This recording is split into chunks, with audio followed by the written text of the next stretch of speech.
এসর এসর এসর sir এরা যে ভাই কি করছে? এক দর্শনকারীকে মারছে বুঝছো? কি দরকার আছে আইন তো নিজের হাতে তুইলা নেওয়ার? যা করার আইন তো করে লইলে। স্যার 2 মিনিট সময় দেন স্যার, না না না না প্লিজ স্যার 2 মিনিট সময় দেন sir, sir please sir 2 minute সময় sir, sir sir sir sir 2 minute সময় প্লিজ স্যার। ঠিক আছে ঠিক আছে। কোন আগে কথা কইতেছিস তুই? যে আইন খুব সহজে ইচ্ছা মতো রেপ কেসে অন্য কেসে বদল করে দিতে পারে, হ্যাঁ না কথা কইতেছস? যদি তোর বংশের কোনো মেয়ের সাথে এমন ঘটনা ঘটতো তাইলে কি তুই এই আইনের কথাই কইতি?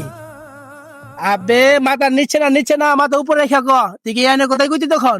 আরে মায়েরা যদি ছোট ছোট কাপড় পিনতে তাহলে এরকম ঘটনা ঘটবই। সুটু কাপুর, হ্যাঁ সুটু কাপুর লাস্ট 4 মাসে দেশো 118 জন শিশু ধর্ষণের শিকার হয়েছে। এরা তো এদের শৈশবটা দেখে নাই। যদি তোর তুই কি কথা তুই কি কথা?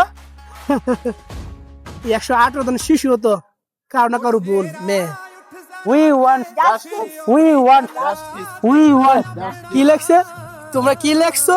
We want justice. এই 2 দিনে লাগিয়া জাস্টিস বাস্টিস ছাইয়া কোনো লাভ নাই রে ভাই। এখনো তো ঘটনা আলোচনা আছে, ট্রেন্ডিং আছে, এর জন্য তোমরা জাস্টিস চাইতেছো, মানে নামতেছো।